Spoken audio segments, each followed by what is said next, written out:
नमस्कार दोस्तों, मेरा नाम मोहन कौशिक है, जैसा कि आप सभी जानते हैं, और आप सभी का हार्दिक स्वागत है हमारे YouTube channel exam with Arihant पर। आज हम डिस्कस करने वाले हैं वर्ब का क्लास नंबर 2। जैसा कि आप सभी जानते हैं कि वर्ब एक इम्पॉर्टेंट टॉपिक है, जिसके अंदर अभी तक हम सभी दोस्तों ने मिलकर बेसिक बेसिक चीज़ों में से कुछ चीज़ें सीखी हैं। जैसे सबसे पहले बेसिक वर्ब का टॉपिक खत्म हो चुका है। तो यदि आप में से कोई विद्यार्थी ऐसा है जो नया है और वर्ब सीखना चाहता है और जानना चाहता है कि वर्ब का कितना लंबा चौड़ा एस्पेक्ट है, तो बच्चा पहले आप इसे पिछले वाले टॉपिक को पहले पढ़िएगा, तभी ये टॉपिक आपको अच्छे से समझ में आएगा। अब वर्ब के टॉपिक में बेसिक वर्ब के बाद में दूसरा इंपॉर्टेंट रूल शुरू होता है हमारे पास में मोडाल्स का। मोडाल्स क्या होते हैं, ये एक सबसे बड़ा सवाल है। मोडाल्स की बात करें तो मोडाल्स को कई लोग मॉडल्स पढ़ते हैं, कई लोग मोडाल्स पढ़ते हैं। It's not basically the part of conversation, ये कोई पार्ट नहीं है। मेन चीज क्या है कि जब हम बात करते हैं मोडाल्स की, तो मोडाल्स किसको कहते हैं बच्चा?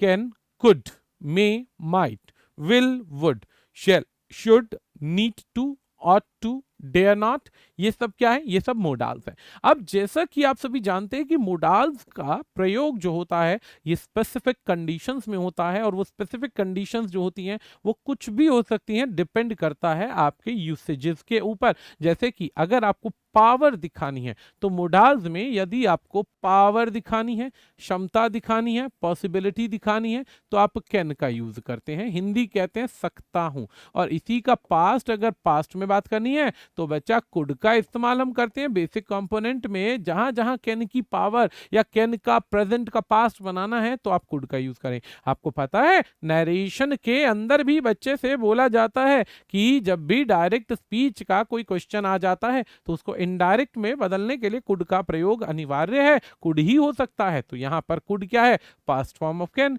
तो जो पास्ट या प्रेजेंट की बात करेंगे तो वहां पे कैन आएगा प्रेजेंट में, और पास्ट में कुड आएगा। ठीक है जी, हम इतना समझ गए। अब समझ गए तो आगे बढ़ते हैं। आगे बढ़ते हैं, अगला पॉइंट क्या कहता है? अगला पॉइंट कहता है मे का।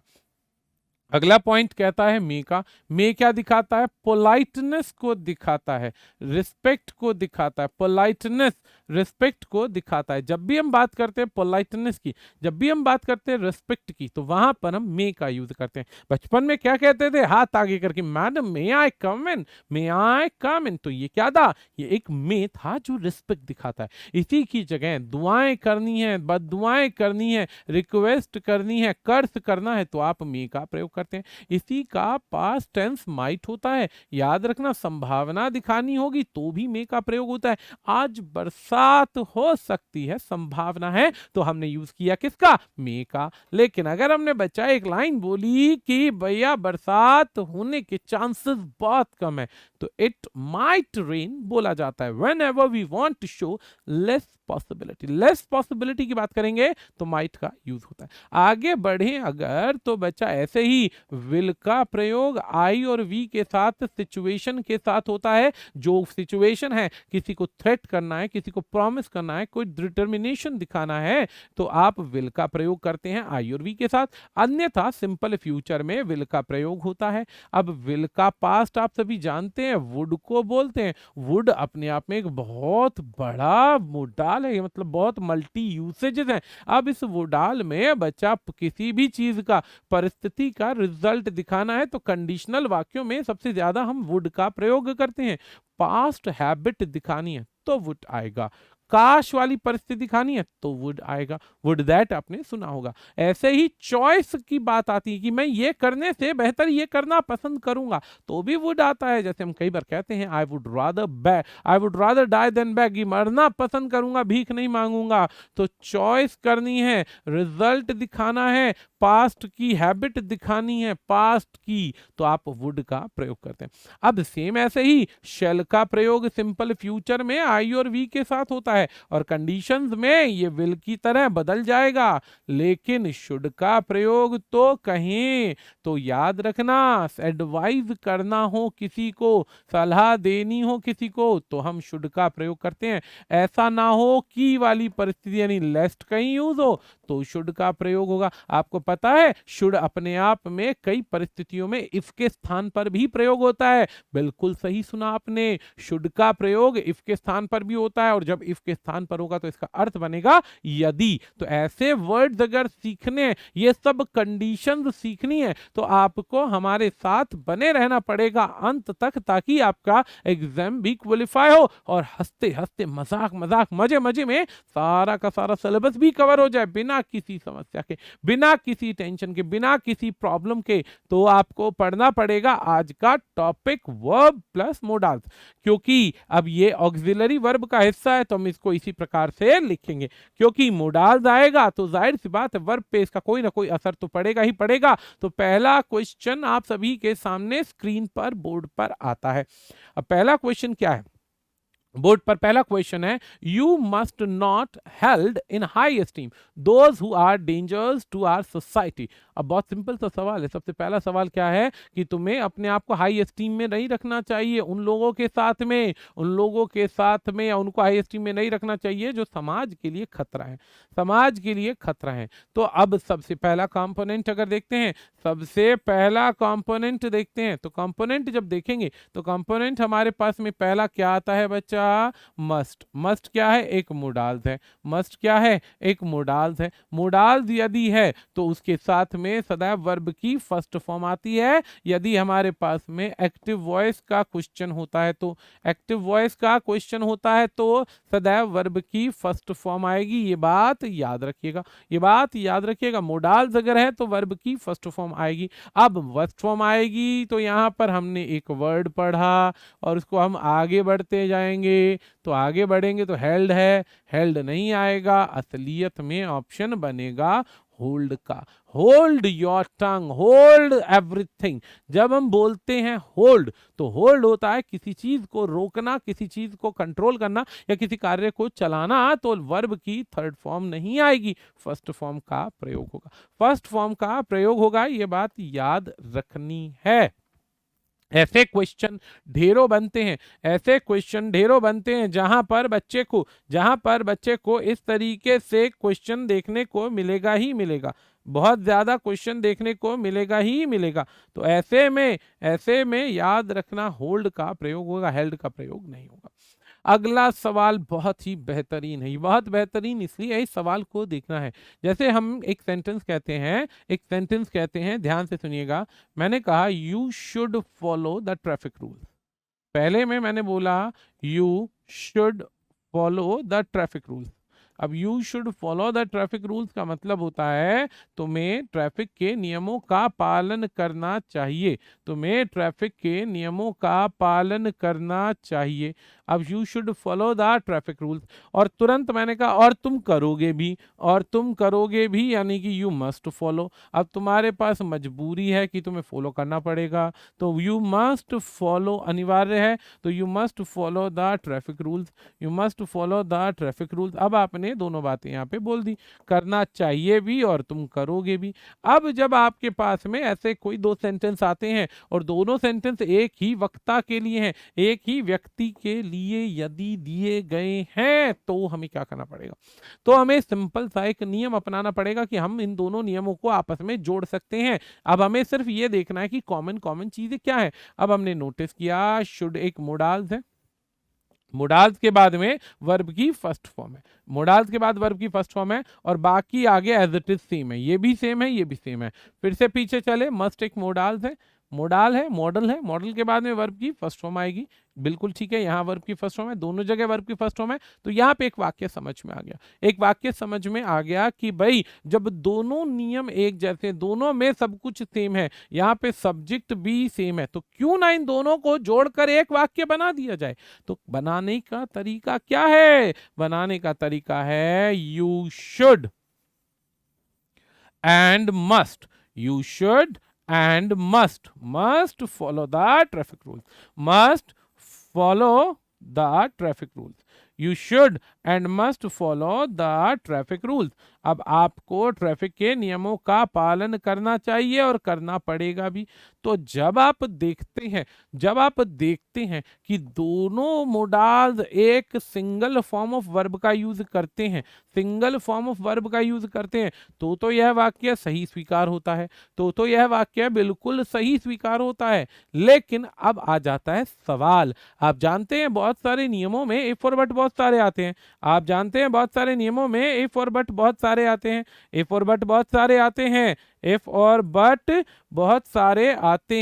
तो जब इफ और बट आएंगे तो ऐसी परिस्थिति के अंदर एक सिंपल सा कंपोनेंट आएगा।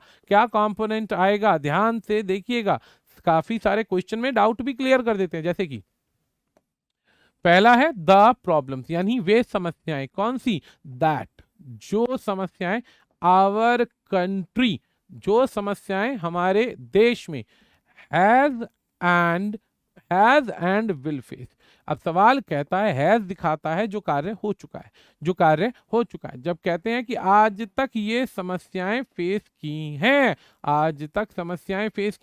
तो समस्याएं आज तक फेस की हैं और आगे करेंगे भी, तो विल फेस ये सेम एक वर्ब है जो दोनों के साथ जुड़ रही है। तो the problems that our country has and will face are the outcome कहते हैं रिजल्ट को, outcome of the selfishness of our so called saviours. ये एक तरीके से स्वार्थ है हमारे सेवियर्स का, यानी कि जो हमारे देश को चलाने वाले हैं, बचाने वाले हैं, उन सब का स्वार्थ है। ठीक है, तो वहां पे हम यूज करते हैं किसका यूज करते हैं? वहां पे हम यूज करते हैं एक सिंपल सेंटेंस का। अब इसमें गलती क्या है? गलती यहां पर यह है कि दो वाक्यों को जब जोड़कर एक बनाना होता है, तो ऐसी परिस्थिति में हम क्या नोटिस करते हैं बच्चा? ऐसी परिस्थिति में हम नोटिस करते हैं कि दोनों के अंदर form of verb same use होनी चाहिए। जैसे मस्ट के साथ भी वर्ब की फर्स्ट फॉर्म आती है, मोडाल्स में मस्ट के अलावा शुड के साथ भी सेम फॉर्म ऑफ वर्ब आती है। जब दोनों के साथ सेम वर्ब की फर्स्ट फॉर्म ही प्रयोग होती है, तो आप फर्स्ट का ही प्रयोग कीजिए, अदर फॉर्म ऑफ वर्ब का प्रयोग मत कीजिए। तो ऑटोमेटिकली आंसर आपका बन जाएगा। तो चलो भाई आंसर बनाते हैं। क्या आंसर कहता है? अब आंसर कहता है कि जो प्रॉब्लम्स हमारी कंपनी ने फेस की है, आज तक फेस की। अब प्रॉब्लम यहां पर यही तो है कि हैज के साथ वर्ब की थर्ड फॉर्म आती है, जबकि विल के साथ वर्ब की फर्स्ट फॉर्म आएगी। अब ऐसी परिस्थिति के अंदर एक जगह वर्ब की थर्ड फॉर्म, एक जगह फर्स्ट फॉर्म, तो ये पेयर एक साथ लिखा जा सकता है, लेकिन इसमें वर्ब का प्रयोग दोनों एग्जैक्ट फॉर्म्स के साथ ही होगा। तो आपको करना क्या है? आपको करना ये है कि यहां पर ये जो आंसर है इसमें परिवर्तन करके क्या लिखेंगे? आपको लिखना पड़ेगा हैज फेस्ड।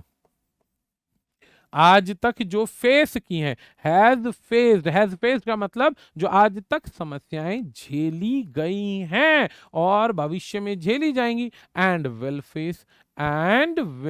फेस, ये दो बार वर्ब का प्रयोग किया जाएगा। जैसे कि आप जानते हैं, एक वर्ब पार्टिसिपल को लेकर चलती है और एक वर्ब साधारण फर्स्ट फॉर्म को लेकर चलती है। तो ऐसी परिस्थिति में दोनों को लिखना अनिवार्य हो जाएगा। दोनों अगर यहाँ पे मोडाल्स होते तो वर्ब की फर्स्ट फॉर्म चल जाती, लेकिन दोनों मोडाल्स नहीं है तो वर्ब की फर्स्ट फॉर्म यहाँ पर नहीं चल पाएगी। ये बात ध्यान रखिएगा। सो द आंसर किसमें बनता है बच्चा? आंसर बनता है बी, बॉम्बे वाले सेक्शन में। बी, बॉम्बे में ही आंसर बन जाएगा। चलिए आगे बढ़ते हैं अगले सवाल की तरफ। अगला सवाल क्या कहता है? ये सवाल हमारा कंडीशनल सेंटेंस है।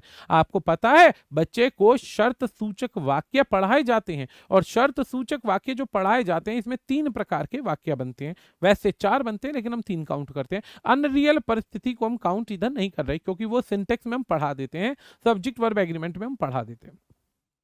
अब कौन कौन से वाक्य हैं? 3 वाक्यों में सबसे पहला वाक्य आता है हमारे पास ये वाली कंडीशन का। क्या है सेंटेंस? इसे हम कहते हैं नॉर्मली जीरो कंडीशन या फर्स्ट कंडीशन कह दो, जो भी है। सेंटेंस क्या है? जब आप किसी भी परिस्थिति में कहते हैं कि यदि ऐसा करते हो तो वैसा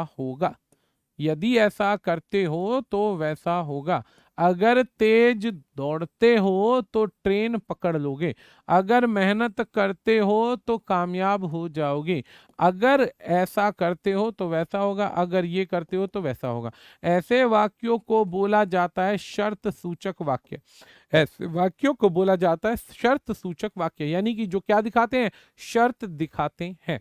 इसी के बाद में जब हम आगे बढ़ते हैं तो याद रखिएगा, फिर हमें रिजल्ट दिखाना पड़ेगा भाई, फिर हमें रिजल्ट दिखाना पड़ेगा। तो विल शैल के साथ में वर्ब की फर्स्ट फॉर्म को जोड़ा जाएगा और साथ में आएगा ऑब्जेक्ट। विल शैल के साथ में वर्ब की फर्स्ट फॉर्म जोड़ी जाएगी और ऑब्जेक्ट आएगा।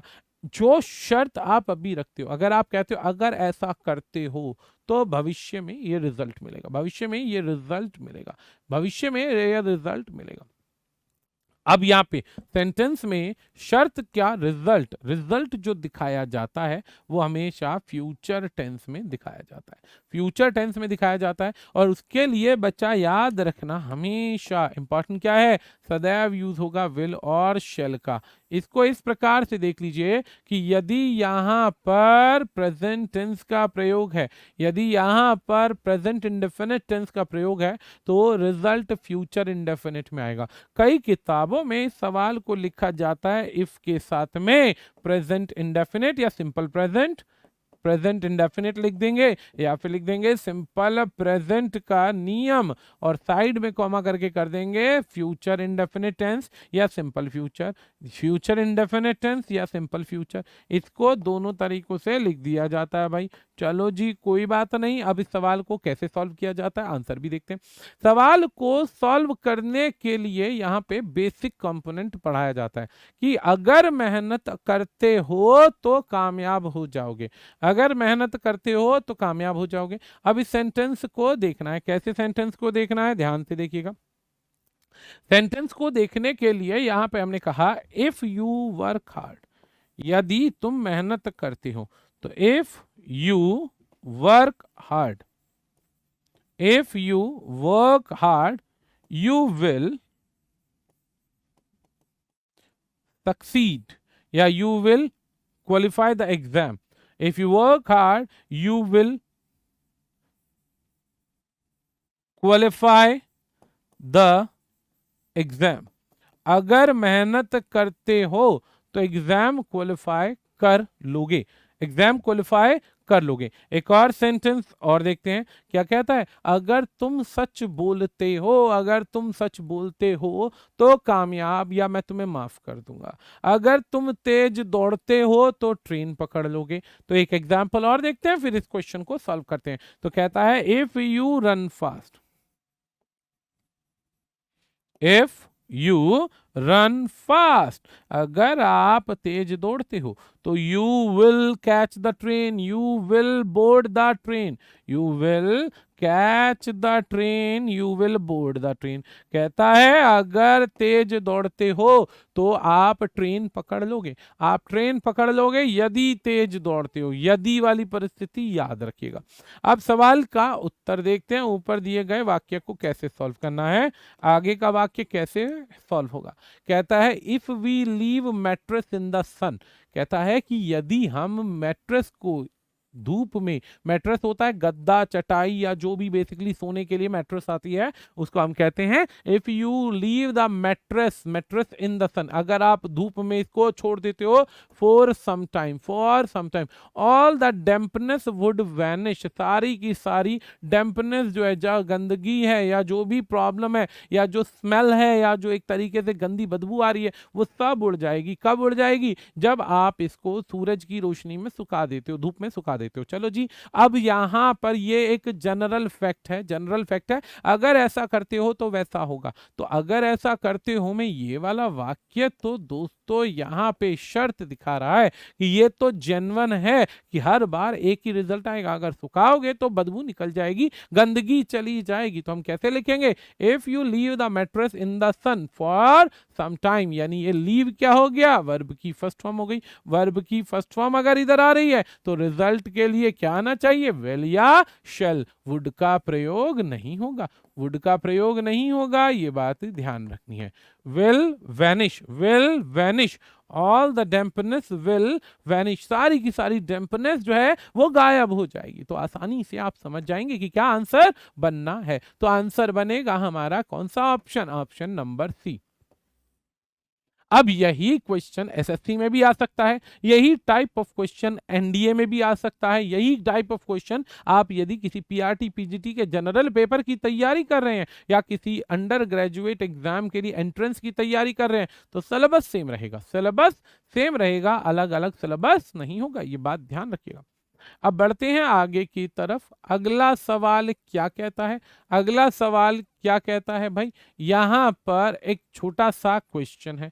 If you are looking for a course worth your money, कहता है कि if you are looking for a course worth your money you will join online या you will join Pinnacle online series. यहां पर एक बहुत छोटा सा क्वेश्चन है, बहुत छोटा सा क्वेश्चन है कि भाई किसी जमाने में एक संस्थान हुआ करता था, बहुत नामी गिरामी संस्थान हुआ करता था पिनाकल, जिसके बारे में बोला जाता है कि यदि आप अच्छा कोर्स ढूंढ रहे हैं, यदि आप अच्छा कोर्स ढूंढ रहे हैं जो आपके पैसे की कीमत दे, तो आपको क्या करना है, आपको करना चाहिए, क्या करना चाहिए, you will join Pinnacle online series. अब यहां पर एक बात ध्यान दीजिए, पहली बात तो कहता है कि अगर आप कोर्स ढूंढ रहे हो तो 100% नहीं कह रहा, आप कह रहे हैं कि कर सकते हैं, कर सकते हैं। 100% आप ये नहीं, जरूरी नहीं है कि करेंगे ही करेंगे, आप किसी को कह सकते हैं you may join.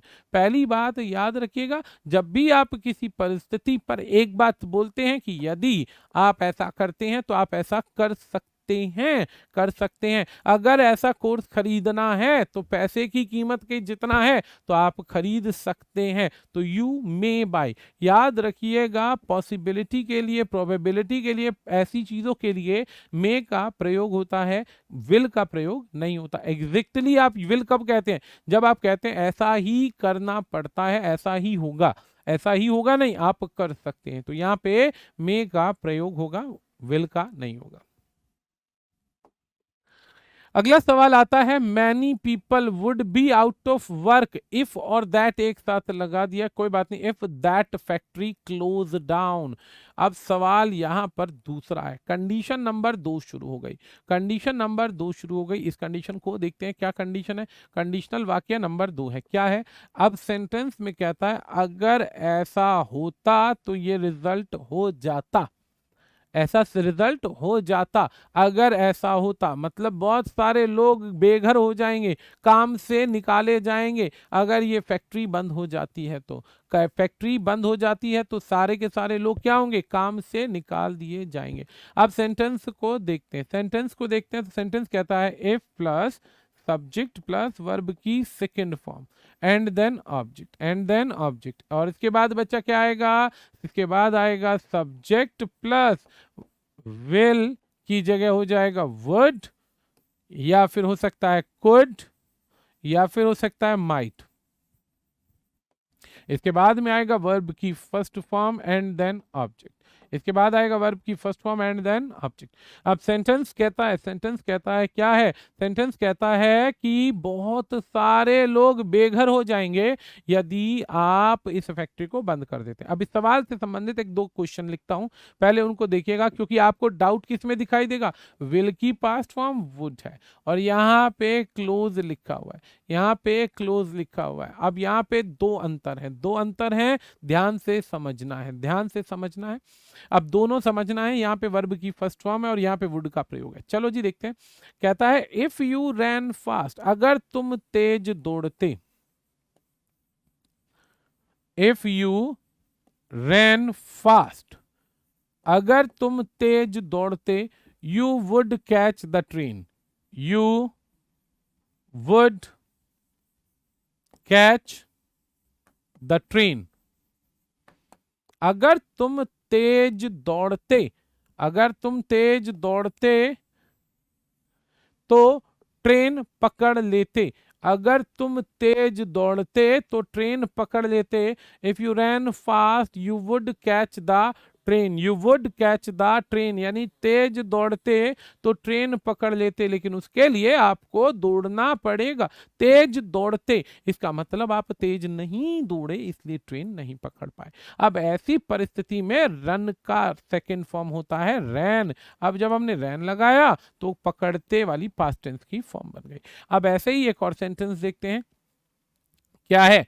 If you worked hard, if you worked hard, अगर तुम मेहनत कर लेते, if you worked hard you would, if you worked hard you would qualify the exam, you would qualify, आप क्या कर पाते? पेपर क्वालिफाई कर जाते, you would qualify the exam.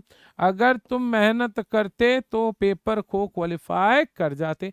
अक्सर ऐसा बोला जाता है कि अगर ऐसा करते तो ये हो जाता, अगर वैसा करते तो ऐसा हो जाता, अगर मगर ये वाली परिस्थिति जब लगाई जाएगी तो आप इसका प्रयोग करते हैं। If you worked hard you will qualify the match, you will qualify the exam. एक और लास्ट एग्जाम्पल दिखा देते हैं। इफ इट रेन्ड प्रॉपरली, अगर ठीक से बरसात हुई होती, ठीक से बरसात हुई होती तो सारी फसल बर्बाद नहीं होती। If it rain properly all the crops would not destroy, the crops would not destroy, the crops would not destroy। अब यहाँ पर would not का प्रयोग करके हमने कह दिया कि crops यानी फसल खराब नहीं होती, would not destroy। चलो जी, हमने यहाँ पे एक सवाल समझ लिया कि अगर सिंपल पास्ट है तो रिजल्ट दिखाने के लिए would का प्रयोग किया जाता है। चलो जी, हम मान गए, समझ गए, ओके वाली परिस्थिति आ गई, इसमें कोई समस्या नहीं है। ठीक है, ऊपर कोई समस्या नहीं है। ठीक है जी, बात करते हैं आगे। अगला पॉइंट क्या है? अगला पॉइंट क्या है? क्वेश्चन देखते हैं। क्वेश्चन क्या कहता है भाई? कहता है many people would be out of work, सारे लोग रोजगार से बेरोजगार हो जाते। इफ दैट फैक्ट्री, फैक्ट्री सबसे पहला पॉइंट देखिए यहाँ पे सिंगुलर है। अगर ये सेंटेंस प्रेजेंट टेंस में होता तो हम क्लोज की जगह क्लोजेज करते। यूं क्यों करते भाई? समझ लो, सब्जेक्ट जब सिंगुलर होता है तो वर्ब के साथ में एस आई एस का प्रयोग किया जाता है। वर्ब के साथ में एस आई एस का प्रयोग होता है, ये बात ध्यान रखिएगा। एस आई एस का प्रयोग होता है वर्ब के साथ में, जो कि यहाँ पे नहीं है। प्लूरल सब्जेक्ट होता है तो हम वर्ब को एस आई एस के बिना लिखते हैं। प्लूरल वर्ब होता है तो एस आई एस के बिना लिखते हैं। जब प्लूरल वर्ब होता है तो एक कंसेप्ट समझ लीजिए, तब हम लिखते, लेकिन प्लूरल तो है नहीं, सब्जेक्ट सिंगुलर है। तो हम एक बात समझ गए, पहली बात तो क्लोज नहीं होगा, क्लोजेज होना चाहिए था। अगर हम इसको छेड़ते हैं तो, और इसको छेड़ते हैं तो फिर उसमें भी बदलाव होगा, तो एक वाक्य में दो गलती तो नहीं हो सकती। तो ऐसे में क्लोजेज की जगह क्लोज्ड हो जाता है। क्या हो जाएगा? क्लोज्ड हो जाएगा, क्योंकि सेंटेंस तो आपका सेकेंड फॉर्म से बिल्ड हो रहा है, और सेकेंड फॉर्म से अगर सेंटेंस चलेगा तो सही उत्तर क्या आएगा आपको अच्छे से पता होना चाहिए, अन्यथा दिक्कत आ जाएगी। ठीक है भाई, अगला सवाल देखते हैं भाई क्या होगा। अगला सवाल देखते हैं क्या होगा। यहाँ पे वही वाला पैटर्न है जो अभी पीछे पढ़ाया है, पीछे पढ़ाया है वही वाला पैटर्न है। If she sold her car, अगर वो अपनी गाड़ी बेच देती, she will not get much more money, उसे ज्यादा पैसा नहीं मिलता, अगर बेच देती तो उसे ज्यादा पैसा नहीं मिलता। अब यहाँ पर बहुत सिंपल सा कॉन्सेप्ट यूज हो रहा है कि वर्ब की सेकंड फॉर्म का प्रयोग है, और विल जो है वो फ्यूचर टेंस को दिखाता है। अगर एक्शन पास्ट टेंस का है, याद रखिएगा, दिया गया एक्शन यदि अतीत की संभावनाओं को दर्शाता है तो अतीत की संभावनाओं को दर्शाने के लिए वुड का प्रयोग होगा, विल का प्रयोग नहीं होगा। वुड का प्रयोग होगा, विल का प्रयोग नहीं होगा, ये बात ध्यान रखिएगा, ये बात ध्यान रखिएगा, तभी ये आंसर बन पाएगा, अन्यथा ये आंसर नहीं बनेगा। ठीक है जी, आगे बढ़ते हैं, अगले कंसेप्ट की तरफ बढ़ते हैं। तो क्या बनेगा? If she sold her car she would not get much more money for it. ठीक है जी, अगला सवाल क्या है देखते हैं, नेक्स्ट क्वेश्चन क्या है देखते हैं, तभी आंसर बन पाएगा, तभी हम ऐसे वर्ड्स को देख पाएंगे। ठीक है जी, आगे बढ़ते हैं। If they do not arrive soon, if they do not arrive soon, we will leave without them. अब सबसे पहला कंसेप्ट यहां पर क्या है, ठीक है, सबसे पहला कंसेप्ट यहां पर क्या है, सबसे पहला कंसेप्ट इसमें दो तीन चीजें समझनी है इस तरीके के वाक्यों में, दो तीन चीजें समझनी है इस तरीके के वाक्यों में, तभी समझ में आएगा, वैसे ज्यादा नहीं, दो चीज समझ लीजिए। सबसे पहला पॉइंट क्या है कि किसी भी वाक्य में इफ के साथ में यदि नॉट का प्रयोग होता है, किसी भी वाक्य में इफ के साथ में नॉट का प्रयोग होता है तो हम उसे सही नहीं मानते हैं, हम उसको सही नहीं मानते हैं, हम उसको हटा करके क्या लिखते हैं, अनलेस लिखते हैं। पहली बात क्या लिखेंगे, अनलेस।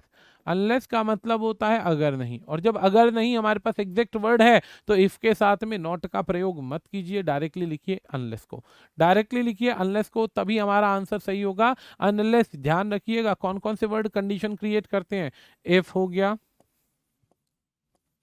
अनलेस हो गया, until, as soon as,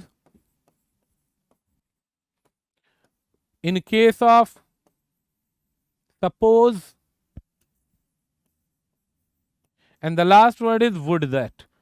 ये दोस्तों जब भी कहीं पर प्रयोग होंगे, ये दोस्तों जब भी कहीं पर प्रयोग होंगे तो वहां पर आप प्रयोग करेंगे, किसका करेंगे, इन नियमित वर्ड्स का करेंगे, इन निम्नलिखित शब्दों का करेंगे, इन निम्नलिखित शब्दों का करेंगे, ये बात ध्यान रखिएगा। और अनलेस का प्रयोग होता है जब भी किसी वाक्य में इफ के साथ में नॉट का प्रयोग होता है, तो आप वहां पर इन दोनों को रिमूव करके लिख दीजिए unless they arrive, unless they arrive soon, अगर ये जल्द नहीं आते हैं, we will leave without them, हम चले जाएंगे उनके बिना। तो आंसर आपका बन जाएगा। अगला सवाल क्या है, अगला सवाल क्या है देखते हैं, ये बहुत इजी क्वेश्चन है, ये बहुत इजी क्वेश्चन है। Arun is going to post me the recipe, Arun जो है मुझे रेसिपी भेजने वाला है, जैसे ही उसको वो मिल जाती है, जैसे ही उसको मिल जाती है, जैसे ही मिल जाती है, तो फाउंड जो है वर्ब की सेकंड फॉर्म है जी। क्यों, बोर्ड पर देखिए बच्चा, बच्चे कहेंगे नहीं सर फाउंड फर्स्ट फॉर्म है, बिल्कुल है फर्स्ट फॉर्म, लेकिन उधर फिर दो अर्थ बन जाएंगे। इस फाउंड का अर्थ होता है किसी भी काम की, किसी भी चीज की स्थापना करना, किसी भी चीज की स्थापना करना।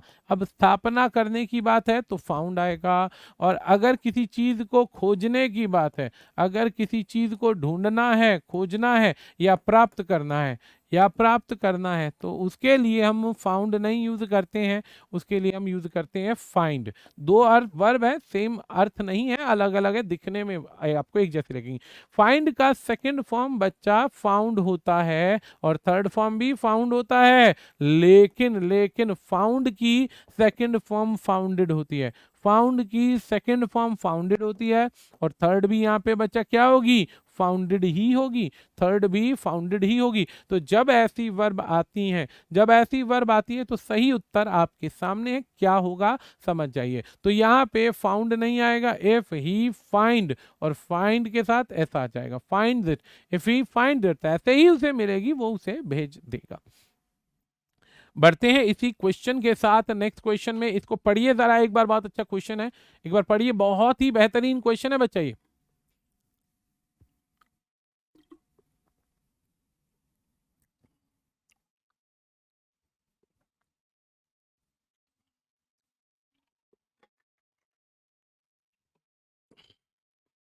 Had he spoken to me, अगर उसने मुझे बताया होता, I will have given him from the bottom of I will have forgiven him from the bottom of my heart।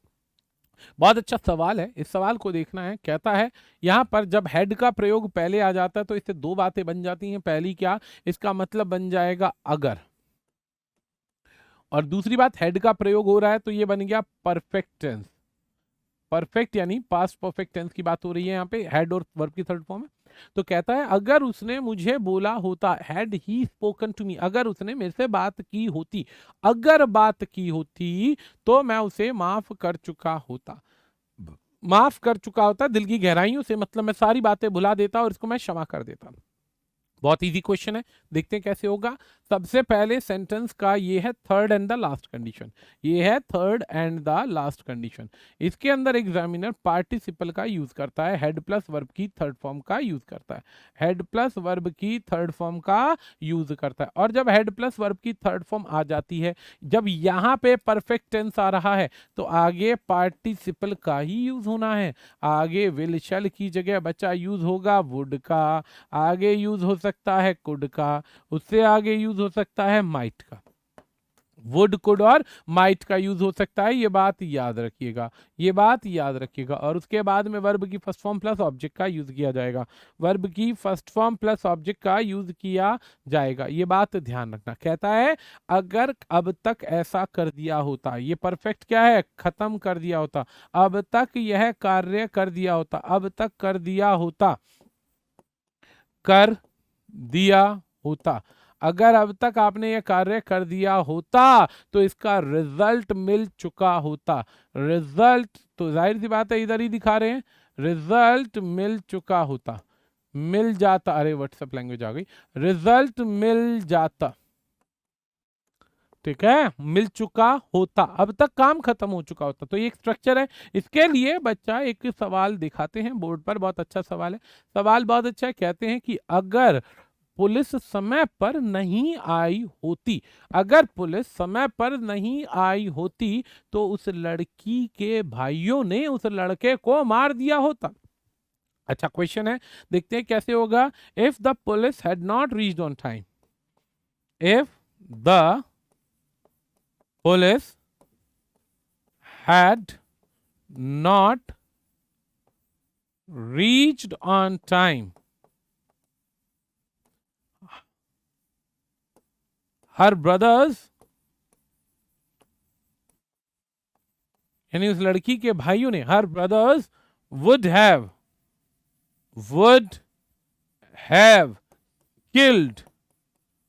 killed Ravi. अब सेंटेंस बहुत सिंपल है, इस सेंटेंस को देखना है तो बोर्ड पर देख लीजिए क्या बोल रहा है। कहता है कि पुलिस समय पर नहीं आई होती। अब यहां पर if the police had not reached on time, हम इसे ऐसे भी लिख सकते हैं unless the police had reached on time, हम ऐसे भी लिख सकते हैं, लेकिन प्रयास करके हम इसे दूसरे तरीके से लिख रहे हैं ताकि आपको कन्वीनियंट रहे। Unless the police had not reached on time her brothers would have यानी अब तक ये रिजल्ट कर चुके होते, ये रिजल्ट दे चुके होते, रिजल्ट मिल चुका होता। रिजल्ट मिल चुका होता वाली परिस्थिति दिखानी है तो वुड हैव कुड हैव जैसे शब्दों का प्रयोग होगा। अब यहाँ पे क्या गलती है, हेड प्लस वर्ब की थर्ड फॉर्म है, हेड प्लस वर्ब की थर्ड फॉर्म यानी ये स्ट्रक्चर चल रहा है। तो आगे बच्चा जब पास्ट टेंस की बात हो रही है तो विल का प्रयोग ना हो करके वुड का प्रयोग होगा, जो स्ट्रक्चर के अंदर सेकंडों के हिसाब से बन जाएगा। तो had he spoken to me I would have forgiven him from the bottom of my heart, from the bottom of my heart, कि मैं दिल की गहराइयों से उसे माफ कर देता। बहुत ही बेसिक क्वेश्चन है, बहुत ही आसान क्वेश्चन है। इसी बात पे बढ़ते हैं अगले सवाल की तरफ। अगला सवाल क्या कहता है भाई, अगला सवाल कहता है we could not go to the concert, हम कॉन्सर्ट में नहीं जा सके। क्यों नहीं जा सके, because we did not have enough money, we did not have enough money, हमारे पास में पर्याप्त पैसा नहीं होने की वजह से हम यहाँ पे कॉन्सर्ट में नहीं जा सके। बहुत ही बेसिक क्वेश्चन है, एक बार जल्दी से देखिए ऐसे क्वेश्चन को, एक बार प्रयास कीजिएगा। 10 सेकंड दिए गए, 10 सेकंड दिए गए, ऐसे क्वेश्चन कई बार आते हैं बच्चे के सामने। We could not go to the concert, we could not go to the concert, हम कॉन्सर्ट में नहीं जा सके। क्यों नहीं जा सके, क्योंकि भाई पैसा ही नहीं था, पैसा ही नहीं था। क्या गलती होगी भाई, दिमाग लगाओ, जल्दी से देखते हैं। ऐसा कोई क्वेश्चन आता है तो कैसे निपटेंगे, कैसे निपटेंगे, ऐसा कोई क्वेश्चन आता है तो।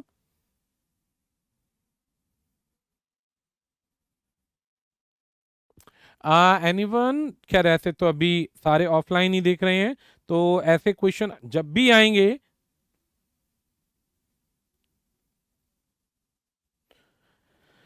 पहली बात यहाँ पर इस तरीके के क्वेश्चन क्या है, हम नहीं कर पाए, केपेबल नहीं थे, कैपेबिलिटी नहीं थी, कुड नॉट के साथ वर्ब की फर्स्ट फॉर्म, कोई गलती नहीं है।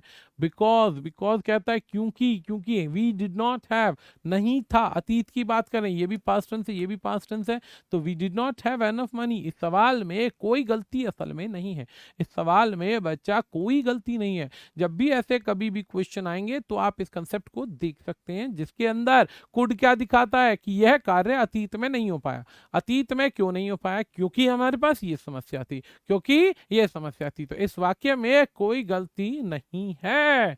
बढ़ते हैं नेक्स्ट क्वेश्चन की तरफ। नेक्स्ट क्वेश्चन क्या कहता है? ये बहुत आसान क्वेश्चन है, बेसिक क्वेश्चन, बहुत ही आसान क्वेश्चन है, बेसिक क्वेश्चन है, जिसके अंदर हम क्या बताएंगे, जिसमें हम एक साधारण सा कंसेप्ट बता रहे हैं।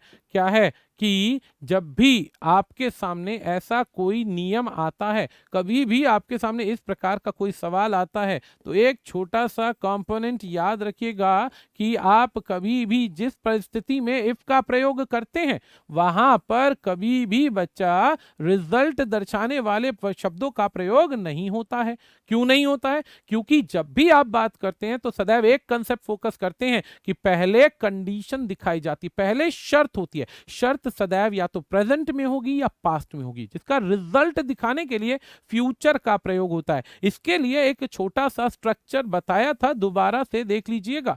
ऐसे स्ट्रक्चर में हमने एक बहुत छोटा सा कंपोनेंट बताया था कि यदि सेंटेंस आप शर्त का दर्शाते हैं, शर्त का दर्शाते हैं, तो शर्त दर्शाने के लिए वर्ब की फर्स्ट फॉर्म का प्रयोग होगा, और रिजल्ट दिखाना है तो ही फ्यूचर का प्रयोग होता है।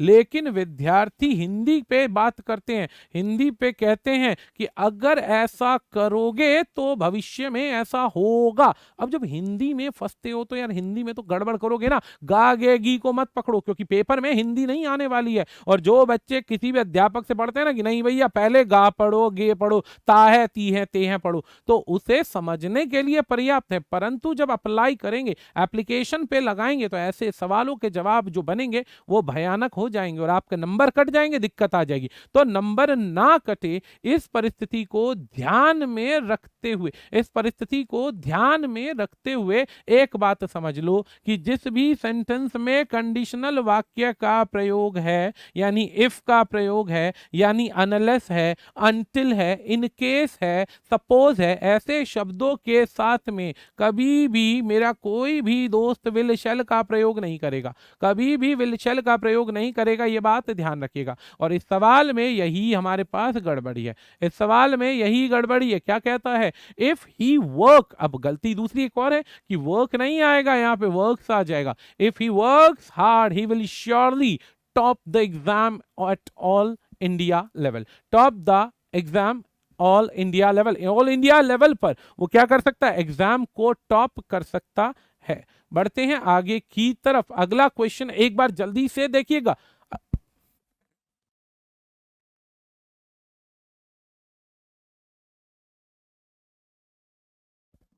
क्वेश्चन क्या है जल्दी से देखिएगा। क्या क्वेश्चन है हमारे सामने? कहता है unless I do not, unless I do not. अब सवाल हमारे पास जब आ रहा है अनलेस आई डू नॉट, सबसे पहला कंपोनेंट ये ध्यान रखना है, सबसे पहला कंपोनेंट याद रखना है। क्या याद रखना है? कि जब आपके सामने अनलेस का प्रयोग है तो ये अपने आप में एक नेगेटिव शब्द है, अपने आप में एक नकारात्मक शब्द है। नकारात्मक शब्द है तो भाई इसके साथ में नॉट का प्रयोग नहीं होगा, नॉट का प्रयोग नहीं होगा, ये बात याद रखें। बहुत सारे शब्द हैं जो डबल नेगेटिव लेकर आते हैं, आपको मैंने बताया रखा है, पहले भी बताया था, दोबारा सुन लीजिए। जैसे हमारे पास आता है अनलेस, अनटिल, इसी के साथ एक वर्ड आता है लेस्ट, इसी के साथ एक वर्ड आता है hardly, scarcely, rarely, barely, forbid, refuse, deny, reject, और भी बहुत सारे वर्ड आते हैं जिनके साथ में अगर नॉट का प्रयोग है तो आंख बंद करके काट दीजिए, गलत है, उनका प्रयोग नहीं होगा। तो आंसर आपका एक में ही बन जाएगा, आंसर आपका एक में ही बन जाएगा, आगे बढ़ने की जरूरत ही नहीं बनेगी। अगला सवाल हमारे पास, नेक्स्ट क्वेश्चन क्या है भाई जल्दी से देखते हैं। इफ आई वॉज यू, ये अनरियल कंडीशन है, ये अनरियल कंडीशन कंडीशन है, क्या बनेगा, इफ के बाद में सब्जेक्ट आ जाएगा और सब्जेक्ट के बाद में वर्ब का प्रयोग होगा, साथ में संज्ञा या सर्वनाम में भी सब्जेक्टिव केस आएगा। अगर मैं तुम्हारी जगह होता तो ये करता, अगर मैं तुम्हारी जगह होता तो ये करता। तो सब्जेक्ट के बाद में वुड का प्रयोग होता है, साथ में अगर वर्ब की फॉर्म है तो इस तरीके से रूल चलेगा। एक लास्ट एग्जांपल है, फिर हमारा ये टॉपिक खत्म हो जाएगा। एग्जांपल क्या है, कहता है if I were a bird, if I were a bird, अगर मैं पक्षी होता, I would not, I would fly in the sky, I would fly in the sky, अगर मैं पक्षी होता तो मैं आसमान में उड़ता, I would fly in the sky, अगर मैं पक्षी होता तो आसमान में उड़ता। ये बात ध्यान रखिएगा, अगर होता तो आसमान में उड़ता। ये लास्ट क्वेश्चन है, 10 सेकंड के अंदर अंदर फिनिश कर रहे हैं भाई। सवाल, सबसे पहला सवाल क्या है, अगर होता तो ये करता, अगर होता तो ये करता, ये अनरियल कंडीशन है। ये कौन सी कंडीशन है, अनरियल सिचुएशन है। ये सिचुएशन बच्चे को सब्जेक्ट वर्ब एग्रीमेंट में पढ़ाई जाती है, और सब्जेक्ट वर्ब एग्रीमेंट में पढ़ाई जाती है, और अक्सर बच्चे के सामने इसी से संबंधित सवाल आता है। क्या सवाल है, कि सवाल आपके सामने बहुत साधारण सा है कि सदैव अनरियल परिस्थिति जब भी आएगी वहां पर किसी भी परिस्थिति में वॉज का प्रयोग नहीं होगा, वहां पे प्रयोग होगा वर का, वर का प्रयोग होगा। और क्या कहेगा, अगर ऐसा होता तो मैं यह करता, और अगर वैसा होता तो यह करता। कई बार कहते हैं अगर वो तुम्हारी जगह होती तो तुम्हें नौकरी से निकाल देती, या वो अगर मालिक की जगह होती तो तुम्हें नौकरी से निकाल देती। तो हम कैसे लिखते हैं सेंटेंस को, if she were the boss, if she were the boss, she would dismiss you from the job। इसी पॉइंट के साथ में आज की क्लास को यहीं रोकते हैं, मिलते हैं नेक्स्ट क्लास में अगले कुछ कंसेप्ट के साथ में। आज के लिए दोस्तों इतना ही, धन्यवाद।